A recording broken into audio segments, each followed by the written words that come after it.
O que é a política em última instância? É o conflito civilizado. Por isso que a política é que comanda a justiça.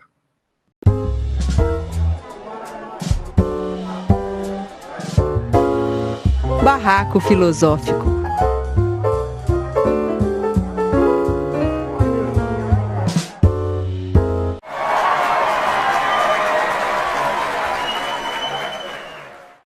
Ou não, é que eu estou assim, nesse momento que a gente está vivendo com esse governo que é tão pobre subjetivamente, né? Uma miséria subjetiva, pobreza subjetiva, né? E aí eu estou vendo as imagens, eu estou muito espantada, Genuíno, assim, por uma conversa próxima, né, que a gente está tendo agora, como que você tem uma mente rica de imagens mentais, que a gente vê como se é uma pessoa rica subjetivamente. Olha as coisas que você disse, né, de riqueza subjetiva. Você falou, ele conheceu a eletricidade, que é moderna, na tortura, que é medieval. Você construir esse pensamento de uma riqueza subjetiva. Eu sou filho dessa rebeldia, daquela mãe que casou grávida. Então, estou muito feliz, assim, como eu tô, tanto agora quanto ontem, né, de ver você, ouvir você hoje, e eu ter ouvido o Lula ontem, assim, de alimentar a nossa subjetividade, a nossa mente, o nosso espírito, com pessoas que têm uma subjetividade rica, bonita. Passar para a Tati. As Forças Armadas têm um papel recorrente na história do Brasil, desde a República, né, a partir do segundo ato emancipatório, que foi a República, de agirem de forma a forçar rupturas. Mas a gente fala muito disso e a gente esquece que houve sempre uma cumplicidade da imprensa. A imprensa brasileira sempre esteve desse lado, que forçou as rupturas através das Forças Armadas. Não foi diferente agora, como nas outras ocasiões, né? Não foi diferente na década de 10, dos anos 2000. A imprensa, não sei nem se a gente pode dizer cúmplice, como eu digo, mas a imprensa talvez tenha sido mais do que isso, tenha sido a mentora intelectual das Forças Armadas. E hoje eu percebo que foi a partir da instauração da Comissão da Verdade que esse vento passou a soprar muito forte, que culminou no golpe de 16, no golpe de 18, porque foi outro golpe em 18, não é o mesmo golpe, com a imprensa soprando, enfunando a vela da sociedade, das Forças Armadas, das forças políticas. E a partir de ontem, eu vi uma mudança de vento. Por quê? Porque eu vi a linha editorial do jornal, que é o Jornal Nacional, dar uma guinada. Essa guinada não foi voluntária, não foi espontânea, foi uma guinada forçada. Suspeito, por lógica apenas, especulando que seja porque há implicações no HD da Operação Spoofing, que está lá no STF, de nomes poderosos da imprensa. Não estou falando, talvez, nem de jornalistas, talvez de empresários. E eu queria saber se o constituinte, deputado, pessoa comum, filósofo genuíno, percebe que talvez essa mudança de ventos está acontecendo. Tatiana, o livre-arbítrio e os ventos não são autônomos em relação à história dos humanos. Existe o ser social, existem as contradições políticas e as contradições de classe. E no meu modo de entender, tem muitos interesses em jogo. Em primeiro lugar, essa grande articulação que produziu esse monstro que está aí, que eu prefiro não citar o nome, acirrou as contradições da sociedade brasileira.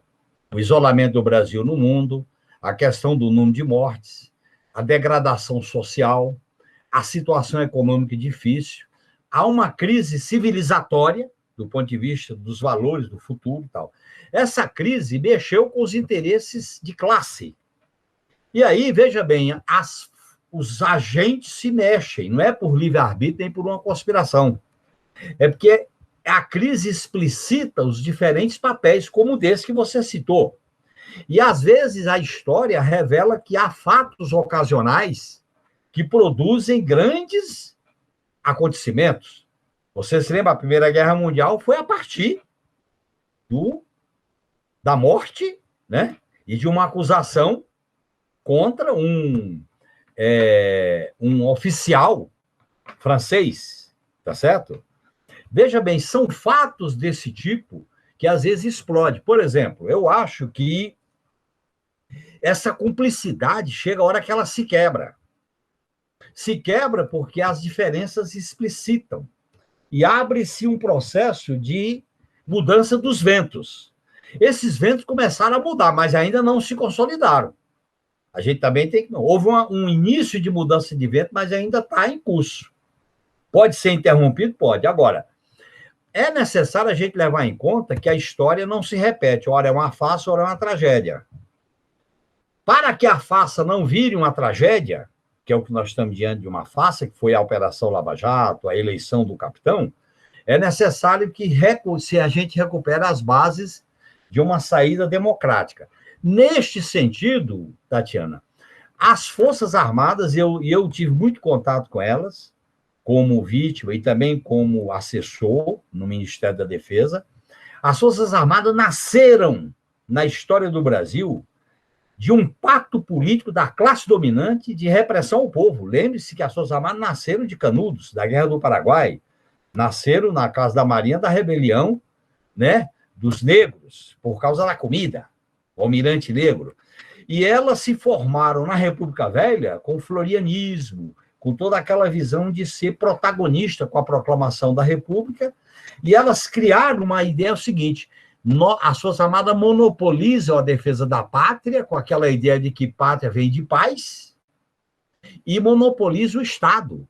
O Estado são eles, é tanto que eles têm uma justiça própria, que é a justiça militar, e se criou um grau de autonomia e tutela exagerado. Então, eles se acham no direito de não serem julgados por ninguém.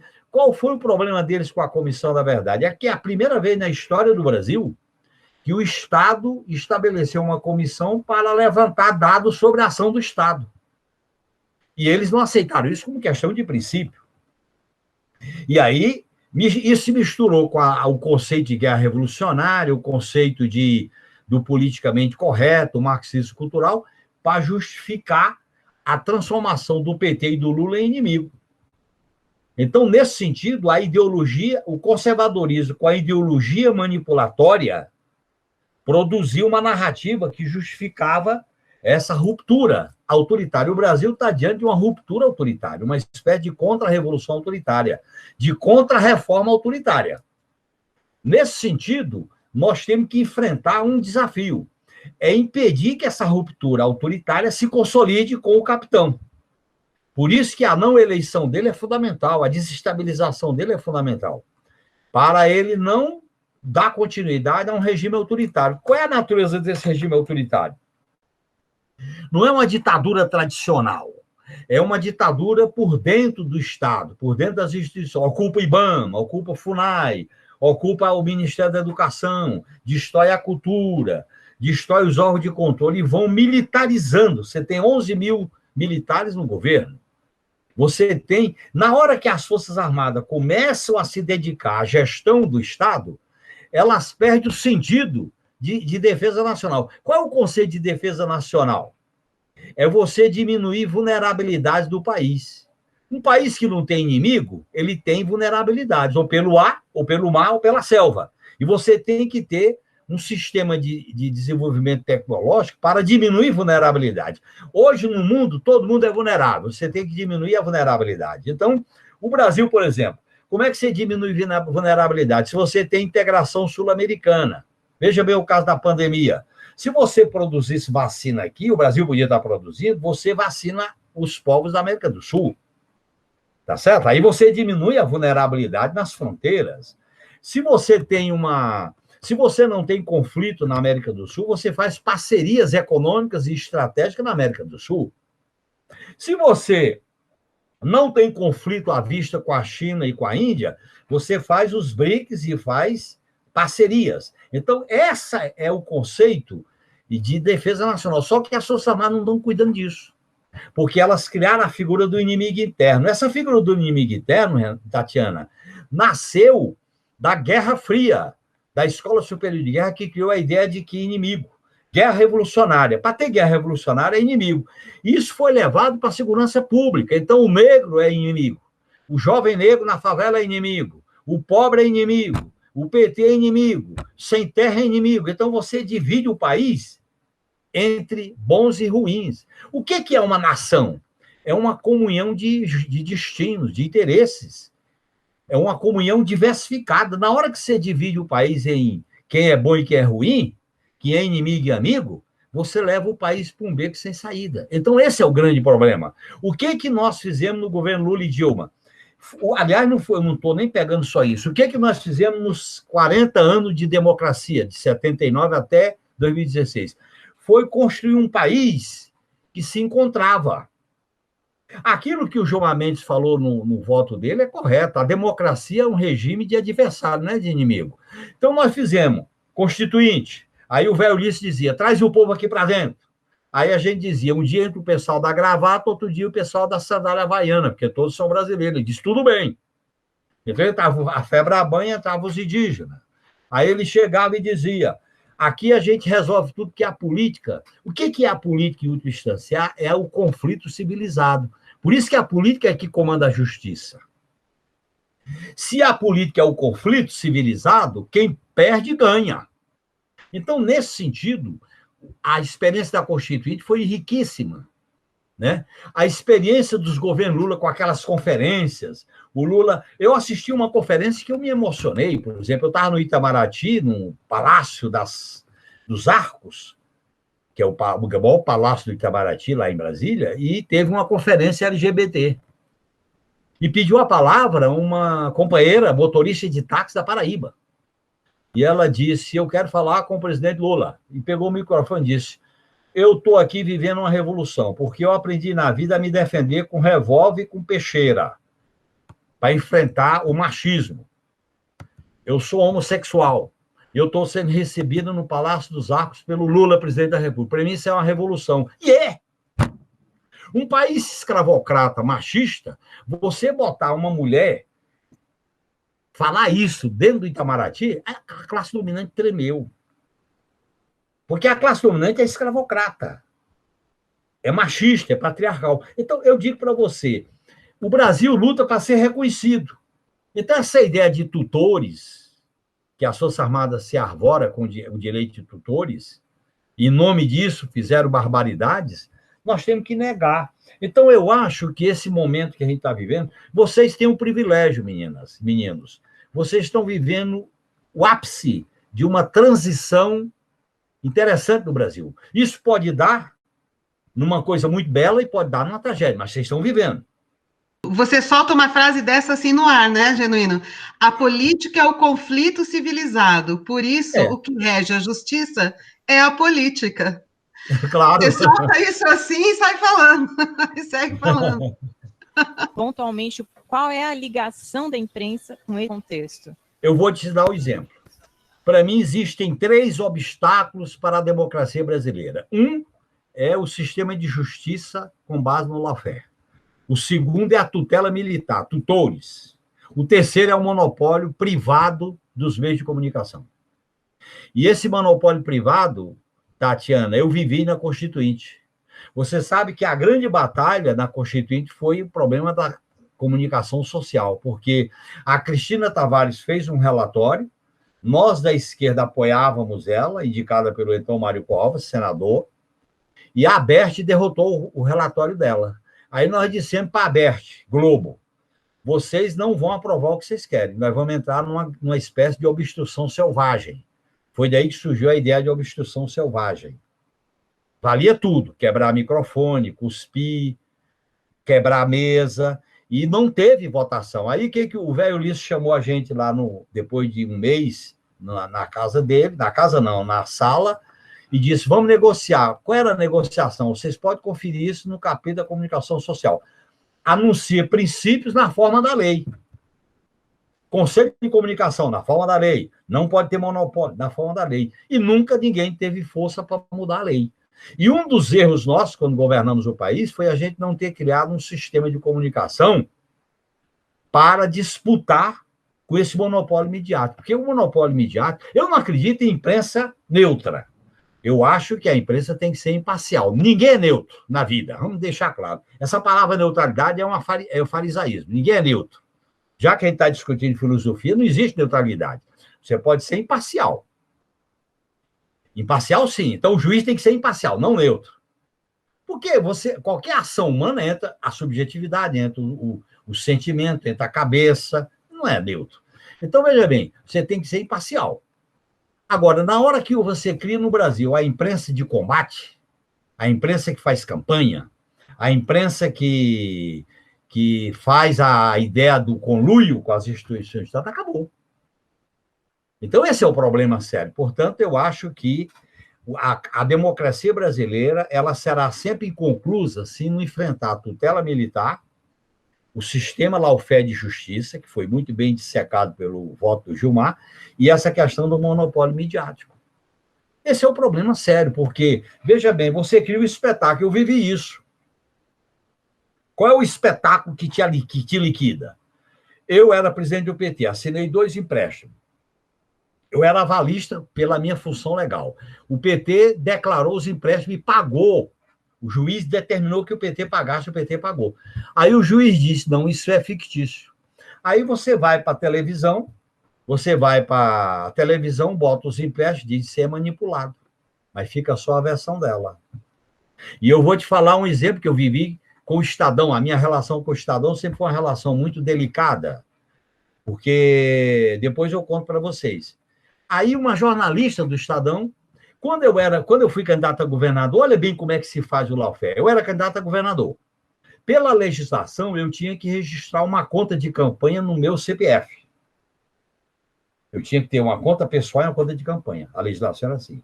Aí veio uma mudança na legislação e disse, tem que ter uma CNPJ em vez de CPF. E o dinheiro do CPF tem que transferir para o CNPJ. Quando eu abri meu sigilo bancário na CPI da Mensalão, apareceu 500 mil no CNPJ da campanha do meu CPF. Aí qual foi a manchete do Estadão? Genuíno movimento, 500 mil sem informar a origem. Aí eu expliquei.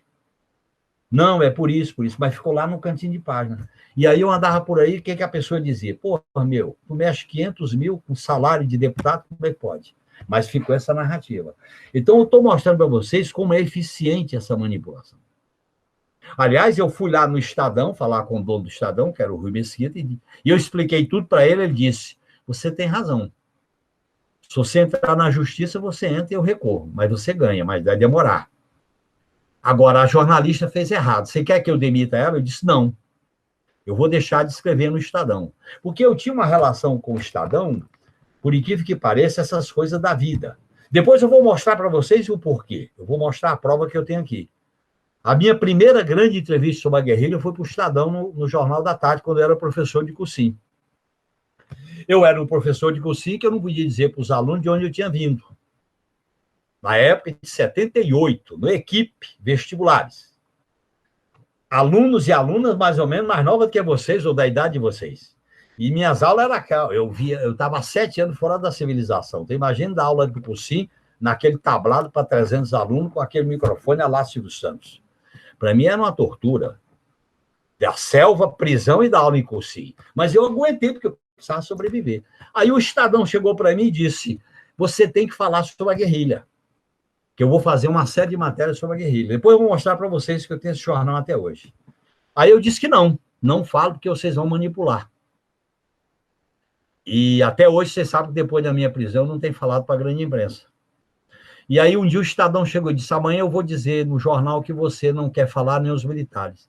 Aí eu achei que dava para dar uma volta por cima. Eu digo, então, eu quero uma carta do jornal dizendo que o que eu falar sai e os documentos que eu entregar são publicados. Aí o Rui Mesquita disse, eu topo.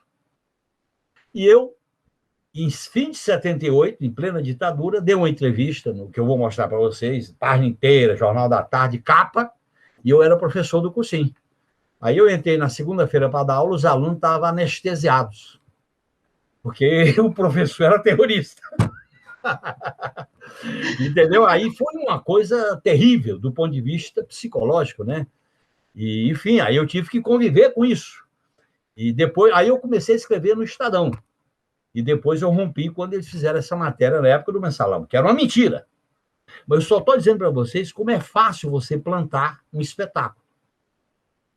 Entendeu? Porque é a manchete que predomina. Então, eu digo para você, Tatiana, você colocou corretamente, o monopólio midiático é destruidor, porque ele vem acompanhado de uma narrativa da sociedade do espetáculo. Aliás, é outra questão importante que a gente pode discutir. A espetacularização da política e da sociedade. Tudo é um espetáculo. E como tudo é um espetáculo, o espetáculo pune, o espetáculo combate, o espetáculo isola, o espetáculo cria uma visão punitiva. E aí tem um problema para nós. E eu faço isso uma autocrítica também, já que eu estou discutindo a esquerda. Às vezes a esquerda é meio punitivista. A gente quer o olho por olho, dente por dente, o ajuste de conta. Nós não podemos ser punitivista. A madeira que bate no Chico, bate no Francisco, né? Então a gente tem que ser. Mas eu estou me alongando demais, viu, Tatiana? Mas não, a madeira que bate no Chico, bate no Francisco, parece o Lula dizendo, senhor juiz, hoje é comigo, mais para frente vai ser com o senhor. Toma cuidado. É verdade, O que faltou para esses governos PT mudarem essa questão das mídias? Olha, companheira, primeiro vamos deixar claro.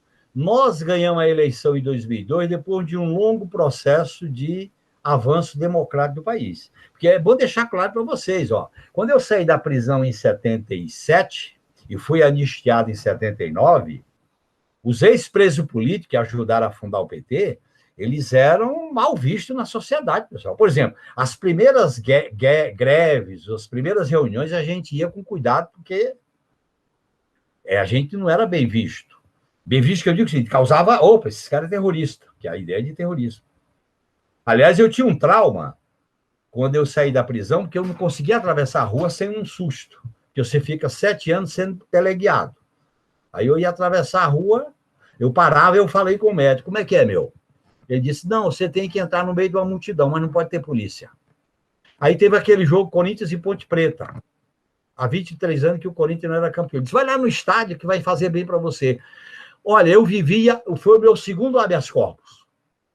Quando eu entrei no Morumbi com os mais de 100 mil pessoas, e eu abraçando corintiano, sem ninguém perguntar meu nome, e eu nem perguntar o nome de ninguém, e me beijava, eu abraçava, eu digo, estou libertado, estou livre. Finalmente eu ganhei o meu segundo alvará, e virei corintiano desde aquele dia, que eu não consegui me separar dos corintianos. Fiquei a noite inteira andando na rua com o corintiano, junto. Onde eu via corintiano, me agregava, porque eles não perguntavam meu nome, nem eu perguntava o nome deles, que eu estava numa espécie de semi-clandestinidade.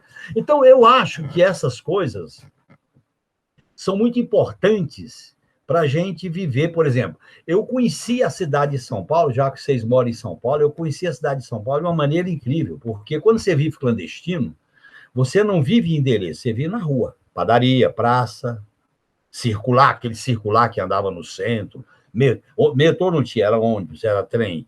Depois eu passei a viver na cidade. Como professor, eu andava nos sebos para procurar livro. Então, essa coisa cria uma relação. Eu, por exemplo, digo, viu, meninas e meninos, que eu fui... Fortaleza, para mim, foi uma passagem. Na verdade, a minha cidade mesmo é São Paulo, porque eu criei um afeto. Meu primeiro emprego foi aqui, meu primeiro voto foi aqui, porque eu só fui votar em 82. Meu primeiro voto, eu virei corintiano aqui, a minha companheira é São Paulista, meus filhos são paulistas, e eu criei uma relação afetiva com essa cidade. É impressionante. Eu criei uma coisa que mais me machucava em São Paulo, quando teve o período do preconceito, das famosas rebeliões de direita em 2013, era imaginar que eu não pudesse andar na cidade. E eu amo essa cidade, eu tenho um afeto por essa cidade, pelas livrarias, pelos sebos, as praças, o centro velho, as bibocas que tem nessa cidade, porque eu conhecia, porque eu vivia clandestino. Então, eu digo para vocês, essa questão da cidadania, uma cidadania ativa, é fundamental para a gente construir este processo de felicidade material, espiritual, que eu vivi essas experiências dessa maneira. Por isso que eu digo para vocês, a experiência da mídia, para mim, eu vivi... A mídia, para mim, foi sangue e poesia também, porque eu era fonte, eu dava entrevista, eu preparava as matérias, porque eu chegava cedo no Congresso para saber o que ia rolar. E quando eu vi que eu estava sendo atacado, olha, foi um desastre na minha cabeça, porque eu tinha relação até pessoal com algumas jornalistas e jornalistas. Então, você vê como essa coisa é... E eu tive ilusão. Então, eu estou dizendo isso para chegar, viu, Renata, na seguinte questão. O PT, quando a gente entrou no parlamento, a gente entrou com a imagem de que era radical. O PT é radical, o PT é isso, aquilo, outro. Aí a gente foi se transformando. Mas acontece que, quando a gente ganhou a eleição, a gente achou que a democracia era para valer, a burguesia topava negociar e o Estado não ia reprimir. Só que foi uma ilusão. A gente tinha que ter feito reforma na mídia, reforma nas Forças Armadas, reforma na riqueza, nós distribuímos renda e não riqueza, reforma nas instituições do Estado. Existe uma lei da política, da filosofia política. Quando você ganha o Estado sem mudar as estruturas, esse Estado se transforma em refém.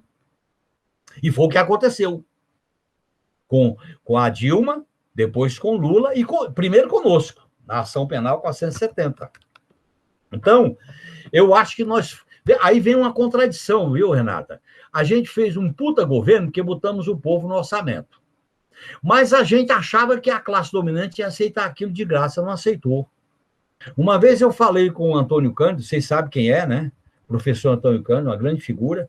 Eu estava muito baixo astral quando eu voltei de Brasília. Eu disse, porra, professor, o que está acontecendo? Ele viu que eu estava triste e ele disse, fique tranquilo, vocês fizeram o maior feito, que foi botar o povo no orçamento. Agora, vocês se enganaram achando que a classe dominante ia aceitar isso de graça. Ela não aceitava, porque ela se formou matando, escravizando, massacrando. E vocês não se prepararam para a rebordosa. Ele tinha razão. Por isso que não teve resistência ao golpe. Porque a gente ganhou a eleição e depois fez ajuste fiscal com o Levi. Esse é o problema. E são escolhas políticas. E hoje eu estou à vontade, viu, para ser mais profundo para vocês, porque eu nasci com a ideia da luta armada. Quando o PT foi fundado, eu era a extrema esquerda do PT. Depois eu fiz um giro para o centro, no PT. E agora eu estou fazendo um giro para dar uma esquerdizada no PT. Mas é isso que eu estou fazendo. E envolve essa avaliação do governo, viu, Renato? E isso está de acordo com o que o Lula disse ontem no pronunciamento, na coletiva, que ele disse assim, está falando que a gente polariza. O PT sempre ganhou polarizando. O problema do PT é quando ele não polariza. Aliás, na defesa dos trabalhadores e dos pobres. Você viu a piada que saiu hoje na rede social? Eu não sei de quem é, mas não é minha. Aí eles dizem, esse pessoal que critica a polarização, entre aqueles que defendem a terra plana e a terra redonda, tem uma polarização. É assim, o Bolsonaro diz, a terra é plana. O Lula diz, a terra é redonda. A mídia comenta, não aguentamos mais essa polarização. E a outra brincadeira é uma companheira da advogada da Bahia que diz o seguinte, pessoal, a terra é redonda, mas eu tenho lado. Isso.